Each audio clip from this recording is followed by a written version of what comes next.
वाङ्मे मनसि प्रतिष्ठिता मनो मे वाचि प्रतिष्ठितम् आविर्मयेधि भेदस्य माणिस्था श्रुतं मे मा प्रहासीर अनेन अदितेन अहोरात्रान् सन्दधामि ऋतं वदिष्यामि सत्यं वदिष्यामि तन्मामवतु तद्वक्तारमवतु अवतु माम् अवतु वक्तारम् अवतु वक्तारम्।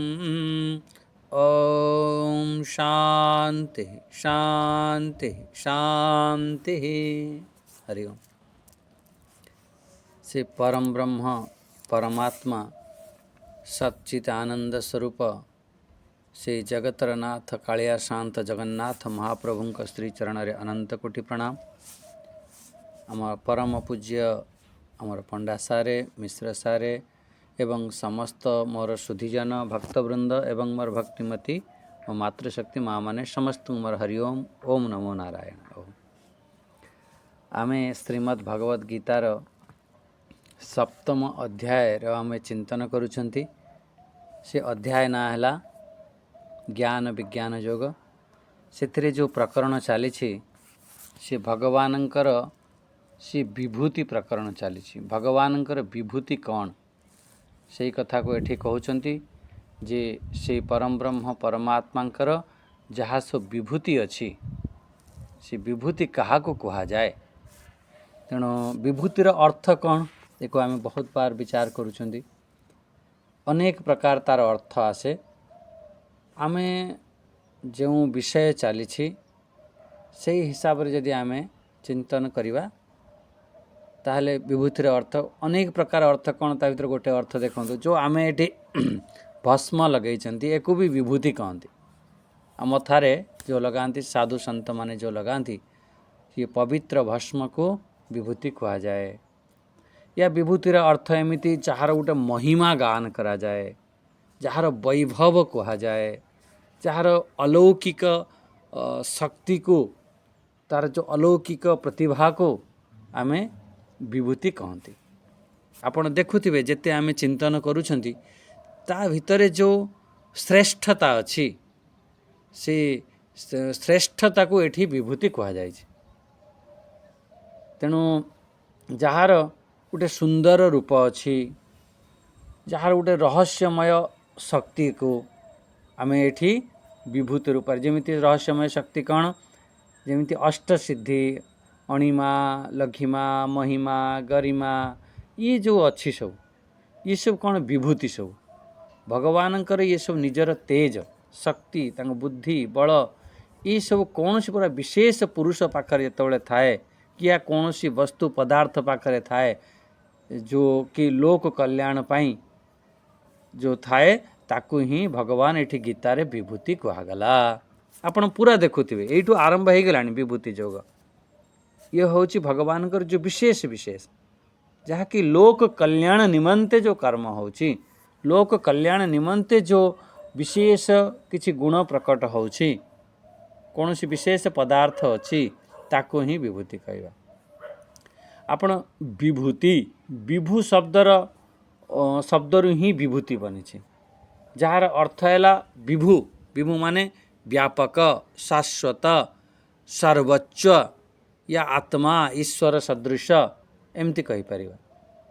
से ये जो विभूति ईश्वरंकर गोटे सर्वोच्च शक्ति यदि गोटे सर्टकट रे बुझा संक्षेप रे यदि बुझा विभूति से होची परमात्मांकर जो परम शक्ति से जो शक्ति जो गोटे प्रकटीकरण होची जहाँ को आमे भौतिक ठारू ऊपर गोटे शाश्वत गोटे सत्य जाको दिव्य स्वरूप अनुभव करि थांती। से सृष्टिर जो अद्भुत रूप तारी ना हला विभूति। आमे भस्म को तो कही दियंती विभूति कही दियंती। अच्छा एथर भगवान शिव को थरे पचारिले, भगवान शिव को पचारिले प्रभु आपण ये विभूति कौन पाई लगे छंती, आपण ये जो भस्म कौन पाई लगे, भस्म को विभूति कहती कौन पाई लगे छंती। भगवान शिव कहले देखो मोर इष्ट देव होचंती भगवान श्री राम। ଯେତେବେଳେ ମନୁଷ୍ୟ ମରିଯାଏ ସେତେବେଳେ ସେ ଯେଉଁ ଶବ ଥାଏ, ସେ ଲାଶ୍ ଥାଏ, ତା ପାଖରେ ଆମେ କ'ଣ କହିଥାନ୍ତି? ରାମ ନାମ ସତ୍ୟ। ହଉ, ଏମିତି କହିଥାନ୍ତି, ରାମ ନାମ ସତ୍ୟ, ରାମ ନାମ। ଭଗବାନଙ୍କର ନାମ ସେଠି ବହୁତ ନିଆଯାଇଛି, ଅନେକ ଲୋକ ନେଇଛନ୍ତି, ଆଉ ବହୁତ ଭାବପୂର୍ବକ ନେଇଥାନ୍ତି, କିନ୍ତୁ ମୃତ୍ୟୁ ସମୟରେ ସମସ୍ତେ ଭାବପୂର୍ବକ। ଆଉ ଇଏ ଯେଉଁ ଭାବପୂର୍ବକ ଯେଉଁ ନାଁ ନେଇଛନ୍ତି ସେ ଶବ ପାଖରେ, ତାପରେ ସେ ଯେତେବେଳେ ଶବକୁ ଜଳେଇ ଦିଅନ୍ତି, ଶବ ଜଳିଗଲା ପରେ ସେ ଯେଉଁ ଭଗବାନଙ୍କର ଯେଉଁ ନାଁ ଅଛି ସିଏ କେବେ ନଷ୍ଟ ହୁଏନି। ସିଏ ଭସ୍ମରେ ବି ସୂକ୍ଷ୍ମ ରୂପରେ ସେ ଭଗବାନଙ୍କର ନାଁ ଅଛି, ସେଇ ବିଭୂତି ବନିଗଲା। ସେଇ ଯେଉଁ ବିଭୂତିକୁ ସେଥିପାଇଁ ମୁଁ ମଥାରେ ଧାରଣ କରୁଛି, ତା ଅର୍ଥ ହେଉଛି ଯେ ଆମର ସେଇ ଭଗବାନଙ୍କ ନାଁକୁ ହିଁ ମୁଁ ମଥାରେ ଧାରଣ କରୁଛି, ମୁଁ ଛାତିରେ ଧାରଣ କରୁଛି। ଏମିତି ସବୁ ହାତରେ, ଛାତିରେ ଆମର 5 ଜାଗାରେ ଲଗାନ୍ତି, 16 ଜାଗାରେ ଲଗାନ୍ତି, ଏହା ସବୁ ନିୟମ ଅଛି କେଉଁ ଜାଗାରେ। ତେଣୁ ଏଠି ଯେଉଁ କହିବାର ଅର୍ଥ ହେଲା ଯେ ବିଭୂତି ଅର୍ଥ ଗୋଟେ ହେଉଛି ଆମର ଭଗବାନଙ୍କର ଯେଉଁ ବଳ ଐଶ୍ୱର୍ଯ୍ୟ ଆଦି କୁହାଗଲା, ଆଉ ଗୋଟେ ବିଭୂତି ଅର୍ଥ ଅଛି ଭସ୍ମ ଆଦି କୁହାଗଲା। ଏଭଳିଆ ଅନେକ ଅର୍ଥ ଆସିଛି, କିନ୍ତୁ ଭଗବାନଙ୍କର ଯେଉଁ ଶ୍ରେଷ୍ଠତ୍ୱ ଅଛି, ସିଏ ଯେଉଁ ଗୁଣ ଶ୍ରେଷ୍ଠ ଗୁଣ ଥାଏ ତାକୁ ଆମର ଏଠି ବିଭୂତି କୁହାଯାଏ। ବାସ୍ ସେଇ ବିଭୂତି କ୍ରମରେ ଆମେ 11 ନମ୍ବର ଶ୍ଲୋକ ପର୍ଯ୍ୟନ୍ତ 8 ନମ୍ବର, 9 ନମ୍ବର, 10 ନମ୍ବର, 11 ନମ୍ବର ଏସବୁ ଭଗବାନଙ୍କର ସବୁ ବିଭୂତି କୁହାଯାଇଛି, ବିଶେଷ ଗୁଣ ସବୁ କୁହାଯାଇଛି। ଏବେ ଆମେ 12 ନମ୍ବର ଶ୍ଲୋକ ଟିକେ ଦେଖିବା। ପ୍ରଥମେ ପାଠ କରିନେବା, ତାପରେ ବିଚାର କରିବା। 12 ନମ୍ବର ଶ୍ଲୋକ, ସପ୍ତମ ଅଧ୍ୟାୟର 12 ନମ୍ବର। ओम श्री परमात्मने नमः। अथ सप्तम अध्याय। श्री भगवानुवाच ये चैव सात्विका भावा राजसास्तामसाश्च ये मत्त एवेति तान् विद्धि नात्वाहं तेषु ते मयि। एमती कहगला। एठी कौन? ये चैव सात्विका भाव राजसास तामसा चाहिए। एठी देखो तो भगवान मनुष्यंकर जो भाव अच्छी, 3 प्रकार भाव, गोटे सात्विक भाव, राजसी भाव और तामसी भाव। भगवान ये सब कहते ये सब मोरी ठारू ही उत्पन्न। ये जो भाव अच्छी ये सब मत्त एवेति तान विद्धि। ये सब मो ठारू उत्पन्न, किंतु मु ता भितर न त्वे अहम तेषु ते मयि। ये भाव सब मो ठारू उत्पन्न, किंतु मु ता भितरे, ये सब भितरे मु नाही। ये होचे। आउ थरे ध्यान दियंतु, माने भगवान स्पष्ट रूप से कहले जिते भी सब मनुष्य भितरे जो भाव उत्पन्न होची ताकू 3 भाग कर दियो। भाव को, प्रत्येक भाव को सत्वगुणी भाव हब, नहले रजगुणी भाव हब, नहले तमगुणी भाव। ये जो भाव उत्पन्न होची, ये सब भाव तू जान जे ये सब मो ठारू ही सब उत्पन्न होची। ठीक है, आपण ठारू भाव सब उत्पन्न होची, किंतु उत्पन्न हैला परे ये भाव भितरे मु नाही। बस ना त्वेहम तेषु ते मयि। एक आम बुझा।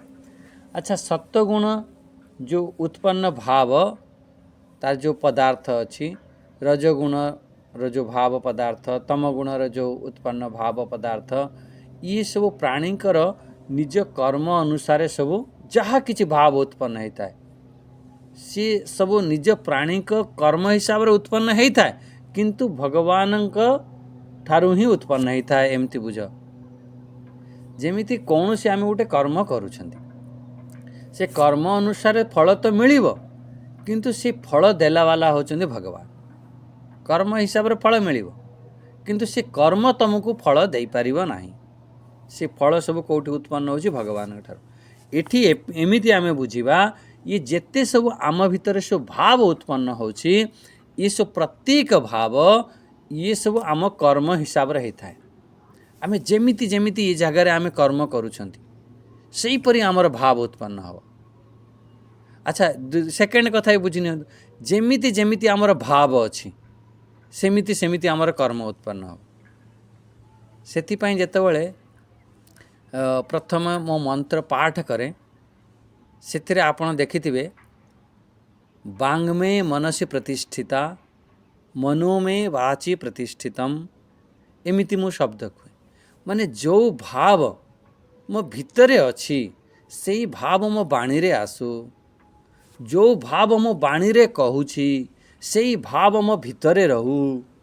ଏଇ ବହୁତ ବଢ଼ିଆ ସେ ଯେଉଁ ମନ୍ତ୍ର ଯେଉଁ ପାଠ ହେଉଛି ନା ଭଗବାନଙ୍କ ପାଖରେ ପ୍ରାର୍ଥନା କରାଯାଉଛି, ହେ ପ୍ରଭୁ ଆମର କ'ଣ ହୁଏ, ଆମର ଭାବ ଗୋଟେ ଅଲଗା ଥାଏ, ବାଣୀର ଆମେ ଗୋଟେ ବ୍ୟକ୍ତ କରନ୍ତି ଅଲଗା।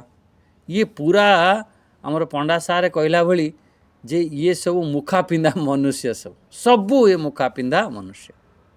ତେଣୁ ଏ ପ୍ରଭୁଙ୍କ ପାଖରେ ଇଏ ପ୍ରାର୍ଥନା କର, ହେ ପ୍ରଭୁ, ହେ ପରମାତ୍ମା, ଆମର ଯେମିତି ଆମର ମନରେ ଆମ ଭାବ ଅଛି ସେହିପରି ମୋ ବାଣୀରେ ପ୍ରକଟ ହୋଇ, ମୋ ବାଣୀରେ ଯେମିତି ଭାବ ମୁଁ ପ୍ରକଟ କରୁଛି ଶ୍ରେଷ୍ଠ ଭାବ, ସେ ମୋ ମନ ଭିତରେ ସେଇ ଭାବ ଆସୁ। ତେଣୁ ଏଠି ବି ଭଗବାନ କହୁଛନ୍ତି ନିଜ କର୍ମ ଅନୁସାରେ ଏସବୁ ଭାବ ଉତ୍ପନ୍ନ ହୋଇଥାଏ। ତମେ ଶ୍ରେଷ୍ଠ କର୍ମ କରୁଛ, ଶ୍ରେଷ୍ଠ କର୍ମ କରୁଛ, ତୁମ ଶ୍ରେଷ୍ଠ ଭାବ ଉତ୍ପନ୍ନ ହେବ। ଆଚ୍ଛା, ତୁମ ଶ୍ରେଷ୍ଠ ଭାବ ଉତ୍ପନ୍ନ ହେଉଛି, ତୁମ ଶ୍ରେଷ୍ଠ କର୍ମ ହେବ। ଏ ଦୁଇଟି ଅଙ୍ଗାଅଙ୍ଗୀ ଭାବରେ ଏସବୁ ଜଡ଼ିତ ଥାଏ। ତେଣୁ ଭାବ ବହୁତ ସୁନ୍ଦର ବନେଇବା ପାଇଁ କୁହାଯାଏ। ସେଇ ହିସାବରେ ଆମର ଶ୍ରେଷ୍ଠ କର୍ମ ହେବ। ଏଠି ଯାହା ବି କିଛି ସବୁ ଉତ୍ପନ୍ନ ହେଉଛି ଇଏ ଭଗବାନଙ୍କ କୃପାରୁ। ଆମ କର୍ମ ହିସାବରେ ତ ଥାଏ, କିନ୍ତୁ ବିଶେଷ କରି ଏସବୁ ଭଗବାନଙ୍କ ଠାରୁ ଉତ୍ପନ୍ନ ଏମିତି ଜାଣ। ଯଦିଓ ସେ ମୋ ଠାରୁ ଉତ୍ପନ୍ନ ତଥାପି ମୁଁ ତା ଭିତରେ ନଥାଏ, ଏସବୁ ମୋର ଅଧୀନରେ ଥାଏ। ଏଇଟା ମତ ଏବେତି ତାନ୍ ବିଦ୍ଧି, ଯଦିଓ ଏସବୁ ମୋ ଠାରୁ ଉତ୍ପନ୍ନ ନ ତ୍ୱେହମ୍ ତେଷୁ ତେ ମୟୀ, କିନ୍ତୁ ମୁଁ ତା ଭିତରେ ନଥାଏ।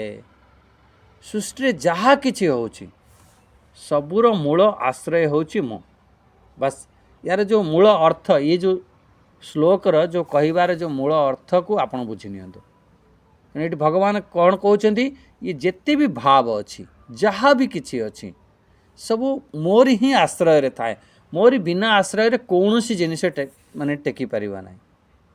ଏ ସବୁଥିର ମୂଳ ଆଶ୍ରୟ ହେଉଛି ମୁଁ, ମୂଳ ଆଧାର ହେଉଛି ମୁଁ, ମୂଳ ପ୍ରକାଶକ ହେଉଛି ମୁଁ ହିଁ ଏ ସବୁକିଛି ପ୍ରକାଶ କରେ।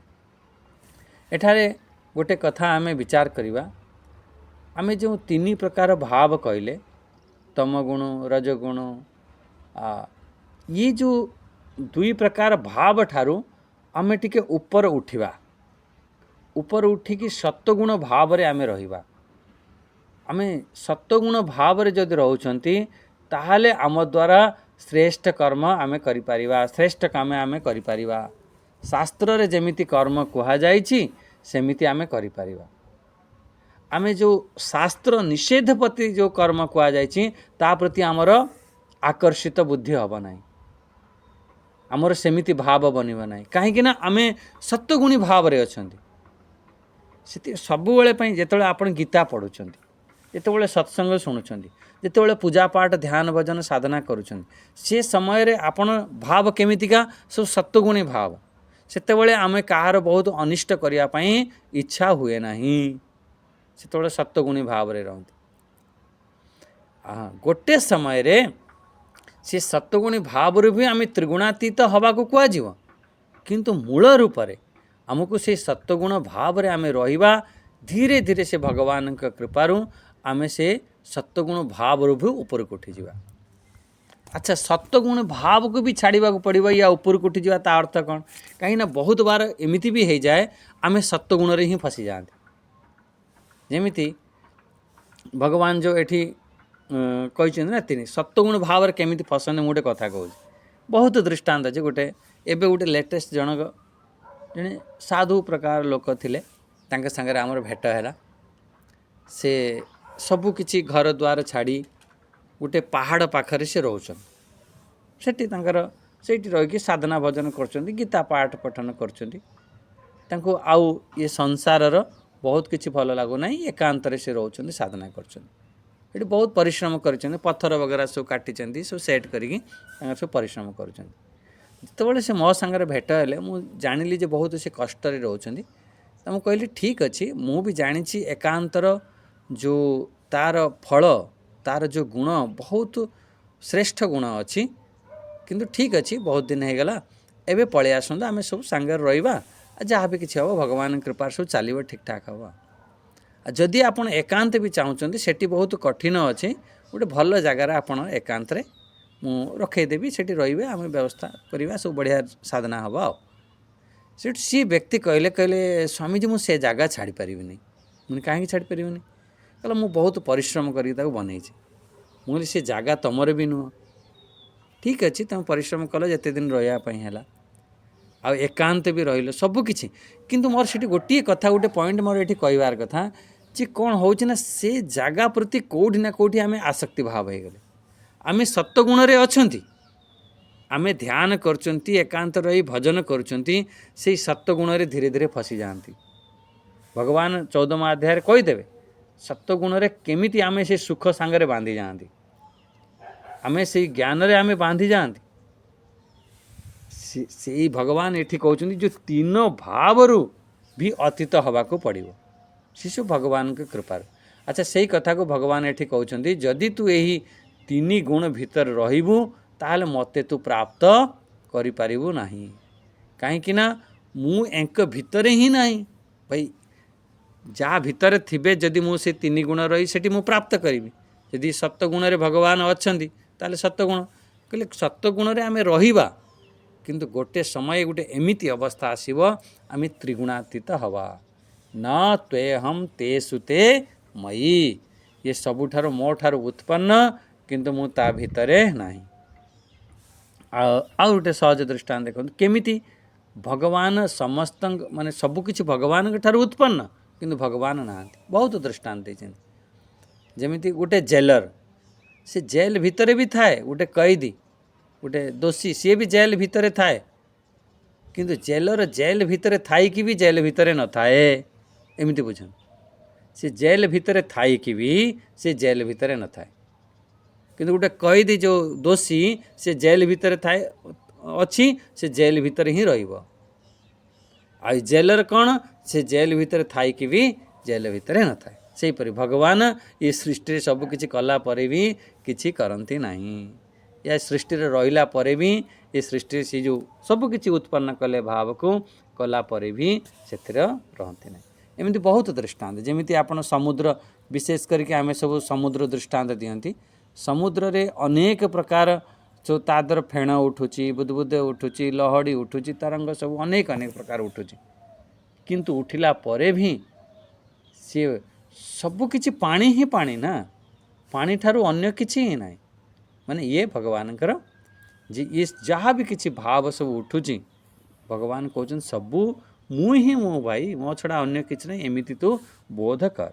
ତାହେଲେ ଏଇଠି ଶ୍ଲୋକ 12 ନମ୍ବର ବୁଝିଗଲା, ଇଏ ଯାହା ବି କିଛି ଆମର ଏଇ ଭାବ ସବୁ ଉତ୍ପନ୍ନ ହେଉଛି, ସବୁ ଭଗବାନଙ୍କ ଠାରୁ ହିଁ ଉତ୍ପନ୍ନ। କର୍ମ ଆମର ଥାଏ, ବିଚାର ଆମର ଥାଏ, ଭଗବାନଙ୍କ ଠାରୁ ସବୁ ଉତ୍ପନ୍ନ ହୁଏ, କିନ୍ତୁ ଭଗବାନ ୟା ଭିତରେ ନଥାନ୍ତି। ବାସ୍ 13 ନମ୍ବର ଶ୍ଲୋକରେ ଦେଖି ନିଅନ୍ତୁ, ଯେଉଁ ଏହି ତିନି ଭାବରେ ଯେଉଁମାନେ ସବୁ ଫସିଥାନ୍ତି, ଏଇ ତିନି ଗୁଣରେ ଯେଉଁମାନେ ସବୁ ମୋହିତ ହେଇଥାନ୍ତି, ସେମାନଙ୍କର କ'ଣ ସ୍ଥିତି ହେଇଥାଏ, ସେଇ କଥା ଏଠି କହୁଛନ୍ତି। ପ୍ରଥମେ 13 ନମ୍ବର ଶ୍ଲୋକ ବି ଟିକେ ପାଠ କରିନେବା। ତ୍ରିଭିର୍ ଗୁଣୈର୍ ମୟୈର୍ ଭାବୈର୍ ଏଭି ସର୍ବମ୍ ଇଦಂ ଜଗତ୍ ମୋହିତଂ ନାଭିଜାନାତି ମାମେଭ୍ୟଃ ପରମବ୍ୟୟମ୍। ଏମିତି ତ୍ରିଭିର୍ ଗୁଣୈର୍ ମୟୈର୍ ଭାବୈର୍ ଏଭି ସର୍ବମ୍ ଇଦಂ ଜଗତ୍, ଏଇ ଯେଉଁ ଜୀବ ତିନି ଗୁଣରେ ହିଁ ମୋହିତ ହେଇଯାଇଥାଏ। ଭଗବାନ ଏଇଠି ତିନି ଗୁଣର ଭାବରେ, କିନ୍ତୁ ପ୍ରକୃତରେ ଭଗବାନ ମୋହିତ ନଥାନ୍ତି। ସବୁକିଛି ଭଗବାନଙ୍କ ଠାରୁ ଉତ୍ପନ୍ନ ହେଲା ପରେ ବି ଭଗବାନ ଏଠାରେ ମୋହିତ ନଥାନ୍ତି, କିନ୍ତୁ ଆମେମାନେ ସବୁ ଏଇ ତିନି ଗୁଣରେ ମୋହିତ ହେଇଯାଇଥାନ୍ତି। ଆଚ୍ଛା, ପ୍ରକୃତରେ ଜୀବ ବି ମୋହିତ ନୁହଁ, ଜୀବ ବି, ସିଏ ବି ତ ପରମାତ୍ମାଙ୍କର ସ୍ୱରୂପ ନା, ଭଗବାନଙ୍କର ଅଂଶ ନା, ସିଏ କେମିତି ହେବ? କିନ୍ତୁ ସେଇ ଯେଉଁ ଜୀବ କେତେବେଳେ ବନିଯାଉଛି, କେତେବେଳେ ମୋହିତ ହେଇଯାଉଛି, ଯେତେବେଳେ ଏ ସଂସାର ସାଙ୍ଗରେ ତାର ଆକର୍ଷଣ ବୁଦ୍ଧି ହେଉଛି, ଆଟାଚମେଣ୍ଟ ହେଇଯାଉଛି। କର୍ତ୍ତବ୍ୟ ବୁଦ୍ଧି ହେଲେ ସେ ମୋହିତ ହେବନି। ଯେତେବେଳେ ମମତ୍ୱ ବୁଦ୍ଧି ଆସିଯିବ, ଯେତେବେଳେ ମୋହ ଆସକ୍ତି ହେଇଯିବ, ସେତେବେଳେ ସେ ମୋହିତ ହେଇଯାଇଥାଏ ଏଇ ତିନି ଗୁଣ ଭାବରେ। ଭଗବାନ କହୁଛନ୍ତି ମୁଁ ହେଉଛି ପ୍ରକୃତରେ ଅବିନାଶୀ, ଏଠି ତିନି ଗୁଣରୁ ଅତୀତ, ପରମ ଅବ୍ୟୟମ୍, ଏମିତି ଶବ୍ଦ ପ୍ରୟୋଗ କରିଛନ୍ତି।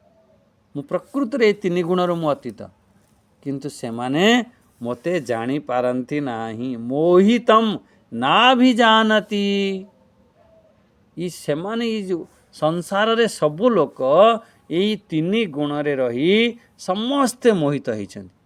ସେଥିପାଇଁ ସେ ଭଗବାନଙ୍କୁ ଜାଣିପାରୁନାହାନ୍ତି।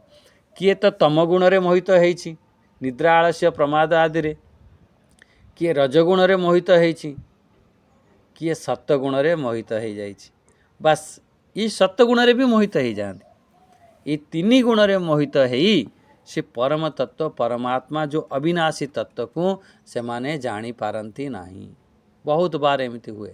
ଭଗବାନ ସ୍ପଷ୍ଟ, ଆମେ କ'ଣ କରନ୍ତି ନା ସତ୍ୱଗୁଣରେ ବି ରହିକି ଭଗବାନ ହେଉଛନ୍ତି ଏମିତି, ଭଗବାନଙ୍କୁ ଗୋଟେ ସୀମିତ କରିଦେଇଥାନ୍ତି। ସତ୍ୱଗୁଣରେ ଅଛନ୍ତି ନା ସୀମିତ, କିନ୍ତୁ ଭଗବାନ ଯେଉଁ ଅବିନାଶୀ ସ୍ୱରୂପ, ପରମ ଅବ୍ୟୟ ସ୍ୱରୂପ, ସେ ପରମ ଅବ୍ୟୟ ସ୍ୱରୂପ ଯେଉଁ ବିରାଟ ସ୍ୱରୂପ, ତାକୁ ଆମେ ଜାଣିପାରନ୍ତି ନାହିଁ। ଆମେ ଗୋଟେ ସୀମିତରେ ରହିଥାନ୍ତି। ଗୁଣ ଯେତେବେଳେ ସାମ୍ୟ ଅବସ୍ଥାରେ ଥାଏ ସେତେବେଳେ ଜୀବକୁ ମୋହିତ କରିବ ନାହିଁ। ଯେତେବେଳେ ଯେଉଁ ଗୁଣ ଯେମିତି ଆବଶ୍ୟକ ସେମିତି ଅଛି, ଠିକ୍ ଅଛି। କେତେବେଳେ ଆମେ ଶୋଇବା, ନିଦ୍ରା ଆଳସ୍ୟ ବି ଦରକାର, ଆମକୁ ଶୋଇଲେ ଠିକ୍ ଅଛି। କର୍ମ ବି ଆମକୁ ଆବଶ୍ୟକ, କର୍ମ କଲେ ବହୁତ ବଢ଼ିଆ। ଆମକୁ ସତ୍ୱଗୁଣରେ ରହିବା ଆବଶ୍ୟକ, ସେ ବି କଲେ। ଯଦି ସାମ୍ୟ ଅବସ୍ଥା ଅଛି, ତା ଭିତରେ ସ୍ଥିରତା ଅଛି, ତା ଭିତରେ ଫେରେ ସିଏ ମୋହିତ କରିପାରିବନି। ଆଉ ଯେତେବେଳେ ବିକାର ରୂପ ହେବ, ସାତ୍ଵିକ ରାଜସିକ ତାମସିକ ଏଇ ତିନି ଭାବ ଦ୍ୱାରା କ'ଣ ହେଇଥାଏ? ରାଗ ଦ୍ୱେଷ ମୋହ ଉତ୍ପନ୍ନ ହେଇଥାଏ। ସତ୍ୱଗୁଣରେ ରାଗ ହେଇଯିବ, ରାଗ ମାନେ ଆସକ୍ତି, ସତ୍ୱଗୁଣରେ ଆସକ୍ତି ହେଇଯିବ। ତୁମେ ଯେତେବେଳେ ଶ୍ରେଷ୍ଠ କାମ କରିବ ନା, ବହୁତ ଆସକ୍ତି। ରଜଗୁଣରେ ଦ୍ୱେଷ ଭାବନା ବଢ଼ିବ। ଯେତେବେଳେ ଦ୍ୱେଷ ଭାବନା ଆଦି ବଢ଼ୁଛି ତ ଆମେ ଜାଣିଯିବେ ରଜଗୁଣ। ଆଉ ତମ ଗୁଣରେ ମୋହ ଆଳସ୍ୟ ପ୍ରମାଦ ଆଦି ସବୁ ତମ ଗୁଣରେ ବଢ଼ିଥାଏ। ତେଣୁ ଏଥିରେ ଯେତେବେଳେ ହେବ, ଫେର ଧୀରେ ଧୀରେ ଆମେ ଇଏ ସମ୍ପୂର୍ଣ୍ଣ ପଦାର୍ଥ, ଇଏ ସମ୍ପୂର୍ଣ୍ଣ ଜଗତରେ ଆମର ସବୁ ମୋହିତ ହେଇଯାଇଥାନ୍ତି। ଏଇ ତିନି ଗୁଣରେ, ଏଇ ରାଗ ଦ୍ୱେଷ ମୋହରେ ସବୁ ମୋହିତ ହେଇଥାନ୍ତି। ଆଚ୍ଛା, ମୋହିତମ୍, ଏଠି ଶବ୍ଦ ଧ୍ୟାନ ଦିଅନ୍ତୁ, କେମିତି ସବୁ ମୋହିତ ହେଇଥାନ୍ତି। ମୋହିତମ୍ ଶବ୍ଦ ଦେଇଛନ୍ତି। ମୋହିତମ୍ ଅର୍ଥ କ'ଣ? ଅବିବେକତାଂଶୁ, ଅବିବେକତା। ମୋହିତ ହେଲା ପରେ ସେଇଠୁ ଆଉ ବିବେକ ଶକ୍ତି ଆଉ କାମ କରିବନି, ବିବେକ ଶୂନ୍ୟ, ସେଇଠି ବିବେକ ଶୂନ୍ୟ କରିଦେବ। କାହିଁକିନା ଆପଣ ମୋହିତ ହେଇଗଲେ। ଯେକୌଣସି କାମ ଆପଣ ଠିକ୍ ଭାବରେ କରିବା କଥା, ଆପଣ ଜାଣିଛନ୍ତି, ଆପଣଙ୍କ ପାଖରେ ସାମର୍ଥ୍ୟ ଅଛି, ଆପଣ କରିପାରିବେ, କିନ୍ତୁ କୌଣସି କାରଣରୁ ଆପଣ ମୋହିତ ହେଇଗଲେ, ଆପଣ ଦେଖିବେ ସେ କାମ ଆପଣ ଗଡ଼ବଡ଼ କରିବେ। ମୋହିତ କାରଣରୁ ଅବିବେକତା ଉତ୍ପନ୍ନ ହେଇଯିବ। କାହିଁକିନା ମୋ ନିଜର ଲୋକ, ୟା ପାଇଁ ମୋର କିଛି କରିବ, ବାସ୍ ଏମିତି କରିକି ଯେଉଁ କାମ, ଯେଉଁ ନ୍ୟାୟପୂର୍ବକ କର୍ମ ଆପଣ କରିପାରିବେ ନାହିଁ। ଆଚ୍ଛା, ସେ ମୋହିତ ହେଇଯାଇକି କ'ଣ କରିଥାଏ? ଫେରେ ହେଇଗଲେ କ'ଣ ହେଇଥାଏ? କହିଲା ଏଇ ଯେଉଁ ତିନି ଗୁଣର ଯେଉଁ ଅତୀତ, ଯେଉଁ ବିଲକ୍ଷଣ ତିନି ଗୁଣ କ'ଣ? ଏଇ ରାଗ ଦ୍ୱେଷ ମୋହ, ତାଠାରୁ ଯେଉଁ ଅତୀତ, ତାଠାରୁ ଯେଉଁ ପରେ, ସେ ସାକ୍ଷୀ ମାତ୍ର, ସେ ଯେଉଁ ଅବିନାଶୀ ସ୍ୱରୂପ, ଯେଉଁ ବିନାଶ ରହିତ ସ୍ୱରୂପ, ଏଠି ଅବ୍ୟୟମ୍ ଶବ୍ଦ ଦେଇଛନ୍ତି। ପରମ, ପରମମ୍, ଏଠି ପରମ ଅବ୍ୟୟ, ପରଂ ଅବ୍ୟୟମ୍, ଏମିତି ଶବ୍ଦ ଦେଇଛନ୍ତି। ଏଠି ଅବ୍ୟୟମ୍ କା ଅର୍ଥ କ'ଣ ହେଲା? କହିଲା ଯେଉଁ ବ୍ୟୟ ରହିତମ୍, ଯେଉଁଠି ବ୍ୟୟ ହୁଅ ନାହିଁ, ଜନ୍ମାଦି ସର୍ବଭାବ ବିକାର ବର୍ଜିତମ୍ ଇତି ଅର୍ଥ, ଏମିତି ବୁଝନ୍ତୁ। ଇଏ ଜନ୍ମ ଆଦି ସର୍ବଭାବ ବିକାର, ଏଠି ଅବ୍ୟୟ ଅର୍ଥ କ'ଣ ବୁଝିଲେ? ଯେଉଁଠି ଜନ୍ମ ନାହିଁ, ତାର ମୃତ୍ୟୁ ନାହିଁ, ତାର ବିନାଶ ନାହିଁ, ସେ ଅବ୍ୟୟ ସ୍ୱରୂପକୁ ଜାଣିପାରନ୍ତି ନାହିଁ। କାହିଁକି ଜାଣିପାରନ୍ତି ନାହିଁ? କାହିଁକିନା ଭାବ ବିକାର ଯେତେବେଳେ ରହିତ ପରମାତ୍ମାକୁ, ଏ ପରମାତ୍ମାରେ କୌଣସି ପ୍ରକାର ଭାବ ନାହିଁ। ଏ ତିନି ଭାବରୁ, ତିନି ଗୁଣରୁ ଅତୀତ ପରମ ଅବ୍ୟୟ ସ୍ୱରୂପ, ସେ ଅବ୍ୟୟ ସ୍ୱରୂପକୁ ଜାଣିପାରନ୍ତି ନାହିଁ। ଆଚ୍ଛା, ଏଠି ବହୁତ ଆମର ଶାସ୍ତ୍ରରେ ବି ବହୁତ ଚିନ୍ତନ କରାଯାଇଛି ଯେ ଯେତେବେଳେ ଆମର ଇନ୍ଦ୍ରିୟ ସବୁ କ'ଣ କରେ ନା, ପରାଞ୍ଚି ଖାନି ବ୍ୟତୀର୍ଣତ ସ୍ୱୟମ୍ଭୁ ତସ୍ମାତ୍ ପରାଂ ପଶ୍ୟନ୍ତି ନ ଅନ୍ତରାତ୍ମା। ଆମର ଏଇ ଇନ୍ଦ୍ରିୟ ସବୁ ବାହାର ଆଡ଼କୁ ଦୌଡ଼ୁଛି, तस्मात् परांग पश्यन्ति न अंतरात्मा। सेथिपाई आमे से भीतर से परमात्मा स्वरूप को आमे जानी पारु नाहंती। भगवान कहते मोहितम ना भी जानती मामेभ्य परम अव्ययम। से मोर परम अव्यय स्वरूप को जानी पारन कहीं कहीं ये इंद्रियां यार मन बुद्धि सब बाहर आड़ को दौड़ुची, बाहर आड़ को दौड़ुची। अच्छा भाई किए जानिब, किए से परम तत्व को अनुभव करि परिब? कहला कश्चित धीरा प्रत्येक आत्मनम ऐक्षात आवृत चक्षु अमृतत्व इच्छन। जो कश्चित धीरा प्रत्येक आत्मन ऐक्षात, जो धीर पुरुष हब सी अनुभव करिव, जे विवेकी पुरुष हब से को सी अनुभव करि परिब। इंद्रिय सब बहिर्मुक्त हवा कारण आमर अंतरात्मा को जानी पारु नहीं। ता भीतर जेतबेले आपणकर फिर जो धीर पुरुष माने विवेकी पुरुष माने से परम सत्य को, से परम आत्मा को से अनुभव करि परिब, से अमृत तत्व को से प्राप्त करि परिब। एथिरे आमे गीता पढ़िलेनी, विचार करेनी, विवेकी पुरुष बन, से परम ब्रह्म परमात्मा को अनुभव कर। नहले समस्ते मोहितम। ये बहुत बढ़िया लाइन है, तल लाइनटा भगवान आमे सब जानी पारते। अच्छा एठी आमे किछिटा केमिति सब लोक थांती, आमे माने सब को प्रकार लोक अछंती, तीनोटी कथा कहूची आपण जानि नियंतु। जे संसार रे मोहित हो जाय, तीन गुण भाव रे जे मोहित हो जाय, से केबे ये भगवान अछंती, भगवान सब कला वाला, भगवान के छड़ा अन्य कहीं नहीं, एमिति सी अनुभव करि परिबेनी। से कह भगवान कौन करुछन, भगवान किए, वो कौटी कौन भगवान आसी कर दौरान। जो मैंने एमती भौतिकवादी लोक अच्छा आपड़ सब देखिथे, बहुत बार आप देखिथे, से मैंने बिल्कुल भगवान को विश्वास करते नहीं। कहते जे अरे जो वामपंथी लोक मैंने आमे कर्म करुँच आमको फल मिलला, भगवान एठी कौन कले, भगवान भगवान कहीं ना। ये तो गोटे प्रकार लोक अच्छा। अच्छा सेकेंड प्रकार लोक देखते बुझंतु, से माने भगवान को मानती। हाँ हाँ भगवान अच्छा, गोटे सत्ता अच्छी, गोटे शक्ति अच्छी, सी अविनाशी, से नित्य निराकार, से कण कण रे अच्छा, विराजमान अच्छा, कलावाला सब भगवान कलावाला एमिति कहती। भगवान कलावाला आउ सब करुँच, भगवान सब देखला वाला। जितेबाला जीवन दुख आसव से भी आम कह अरे भगवान जमीती दुख देइछंती, से बेले दुख हरण करने आमर भगवान कल्याण करेंगे, एमिति भी अधिकातर आमे माने सब मानती। ये हूँ सेकेंड प्रकार लोक, भगवान को मानती, भगवान कलावाला। किंतु से माने ये अनुभव करुनांती, से जो भगवत सत्ता ही मो, से आत्म सत्ता ही मो, से जहाँ को तुम परमात्मा कहूच, जहाँ को तुम ब्रह्म कहूच, से ब्रह्म सत्ता, से परम सत्ता ही मो।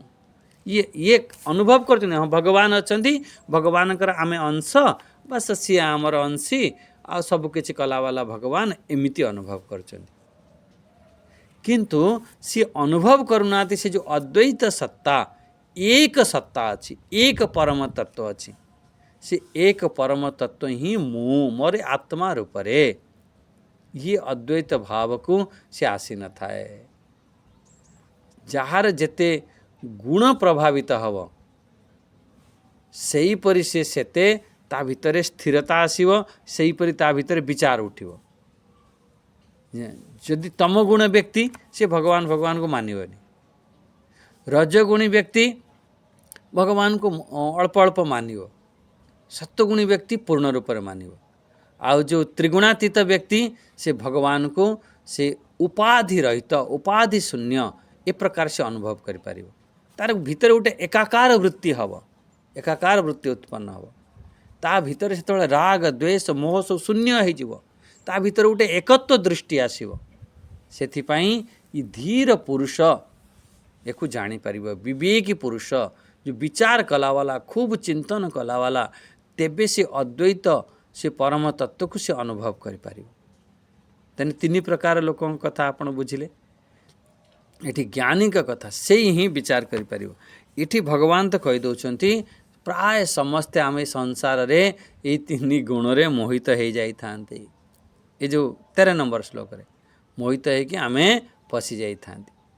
सेई जो परम सत्ता परमात्मा को कौन पाई अनुभव करि पारुना आमर सेठी दृष्टि जाऊ नाही आमर काहेकि दृष्टि जाऊ नाही ना आमर यही जन्मर सबुबेले दृष्टि यही शरीर प्रति है ये स्थूल जगत प्रति है आमर दृष्टि गोटे स्थूल जिनिस मु आपको देखदेवी एटा हाँ हाँ एटा सत्य ये स्थूल शरीर हाँ एटा सत्य जो जिनिस स्थूल उपर आमर दृष्टि गला आमे से सूक्ष्म को विचार करि पारुना सेथिपाई से भगवान को आमे सी जो स्थूल रे आमे सब मोहित हो जाइछन्ति से भगवान का सी अव्यय स्वरूप अविनाशी स्वरूप से सूक्ष्म सूक्ष्म रु अति सूक्ष्म सूक्ष्मातीत से स्वरूप को आमर से दृष्टि बनी पारु नाही से दृष्टि किए बनै पारिबो से जो विवेकी पुरुष हब जो विचारशील पुरुष हब से दृष्टि को से ही बनै पारिबो बस एथि ए कथा कहीदेले 13 नंबर श्लोक रे।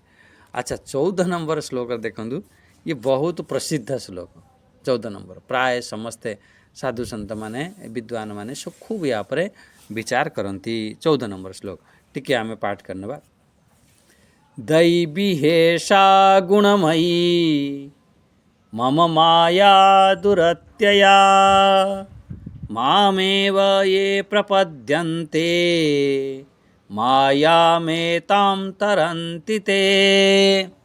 अरे भगवान एठी कहउछन्ति जे कौन पाई जानी पारुना से कथा को एठी कहउछन्ति जे कहिबार मोर यही गुण जो अच्छी ये जो गुण केमिति मोर दैवी माया ये जो दैवी माया दैवी हैषा गुणमयी ये त्रिगुणात्मिक जो गुणमयी जो माया ये अति दुस्तर दुरत्यया माने दुस्तर अर्थ जी अति कठिनतार ताकू पार करी हुए से ही पार करि पारिबो जे केवल भगवान कहउछन्ति मोरी शरण रे जे आसीबो से मोर ए माया को पार करि पारिबो नले ए संसार रे तो सब फसिक रहिबो माया हमको ये संसार जदि आमे भगवान के शरण रे न जाउछन्ति ताले भगवान हमको यही माया रे फसई के हमको नचै के रखितांती। गोटे छोट दृष्टांत देउछि आपण देखंदो जेतेबेले गोटे छोट पिला आजिकाली सब सहर रे आपण मानकु देखिबा को मिलिबो सहर रे आउ जॉइंट फैमिली नाही सब सिंगल सिंगल सब रहउछन्ति छोटिया पिलाटे माँ बापा कि बाजार जीवा पई चाहुछन्ति आ से पिलाटी कांदिला माँ बापा तो बाजार जाउछन्ति जिते कांदिला ता पिला से कौन कले ना माँ बापा आजिकल कौन कर टीवी ऑन कर दौरान मोबाइल धरे दौरान किसी खेलना धरे दौरान बाहर ताला लगे पलाउन पिलाटी से खेलना रे मस्त अच्छी बा से मोबाइल रे मस्त अच्छी आ सी 2-3 घंटा पर बुलाबुली करके आसिले। अच्छा ये एमिति आजिकल सब देखा मिलूँ जदि से पिला भगवान को माने माँ बापा सांगरे जीवाकू चाहूँगी से खेलना देला परे भी मोबाइल देला परे भी जदि कहबा ना मोर ये मोबाइल दरकार नहीं मोर ये खेलना दरकार नहीं मु तो तुम सांगरे जीवी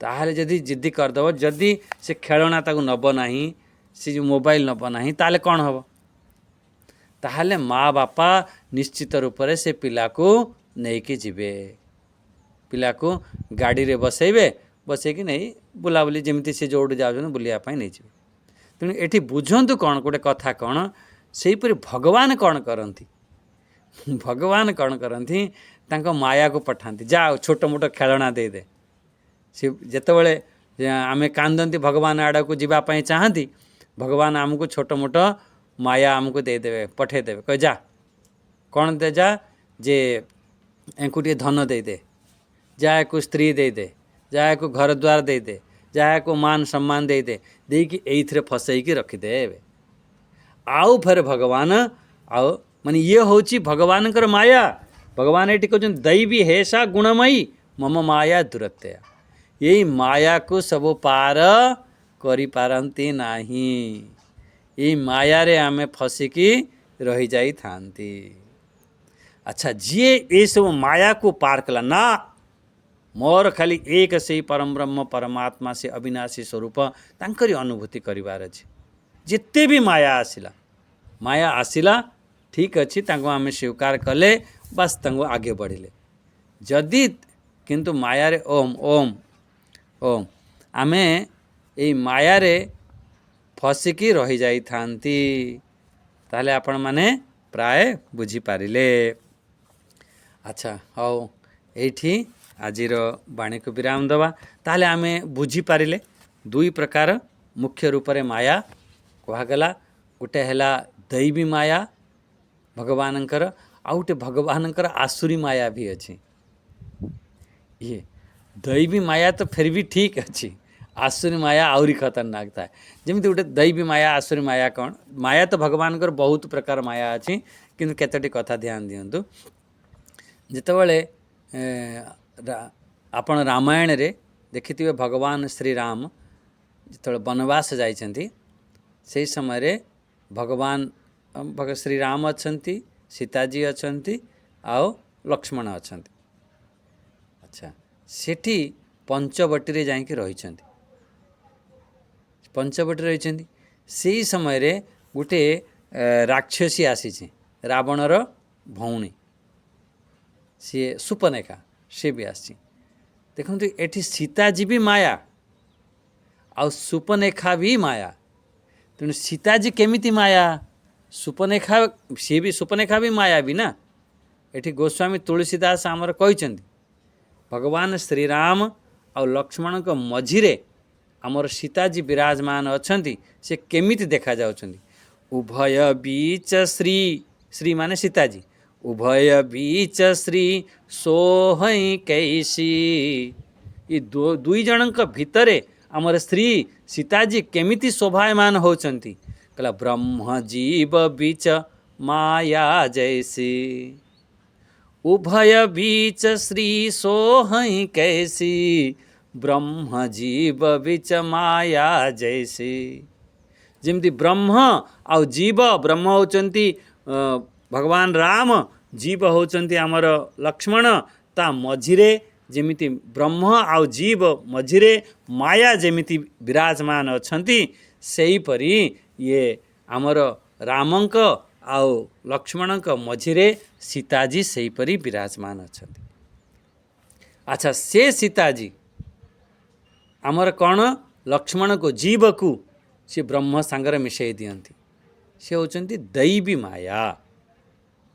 सी पंचवटी रे माया रावणर भौणी जेतବେଳେ सुपनेखा आसिला, सेठी सुपनेखा आसी कहला कहला मु एठी जीव को, जीव अर्थ लक्ष्मण, आओ आमर ब्रह्म होचंती राम, ताकू अलगा करई दउछि।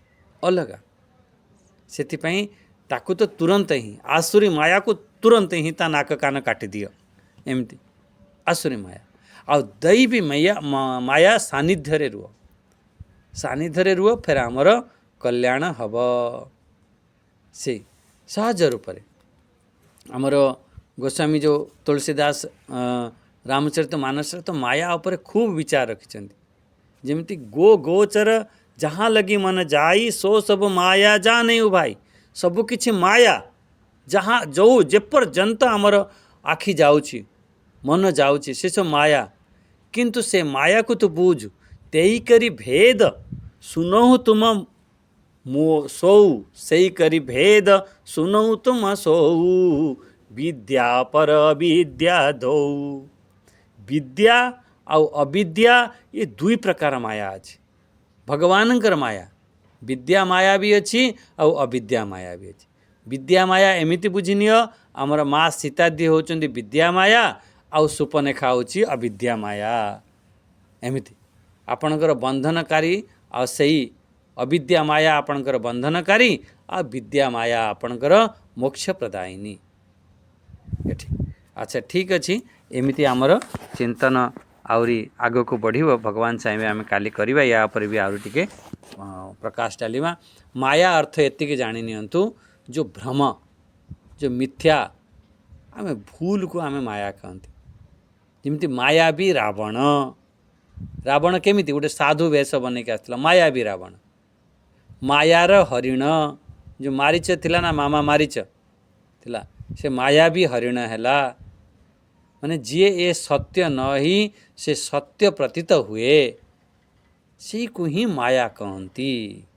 यही जो माया को पार पाइबा आमको पूरा सत्य मालूम पड़ुछि ना से आम फसी जाती। यही माया को पार पाइबा बहुत कठिन कहीं आम सब सत्य सत्य सत्य मानिक संसार में फसी जाइछन। से आमर मूल जो वास्तविकता अच्छी ताकू से लुचई दे था से जो माया आमर भारतीय दर्शन तो विशेष करी आमर वेदांत दर्शन ये अवधारणा अच्छी दुनिया दुनिया जेमिति देखा जाउछि से परम सत्य नुह से आवरण मात्र असल रे से प्रकृत रे ब्रह्म या सत्य ठारू अन्य किछि ना किंतु से सत्य ठारू ये माया दूर कर दे था बस बहुत दूर कर दे था आम जानी पारती ना सत्य को सत्य जानी पार बोध हुए ना माया कारण से भगवान एठी स्पष्ट रूप से कहीदेले देख भाई ये जो दैवी माया अच्छी ये दैवी माया तारू आमे जदि पार पाइबा पई चाहूच से भगवान को सानिध्य रे रुह हो। आज आमर एटी बाणी को विराम दवा। ओम।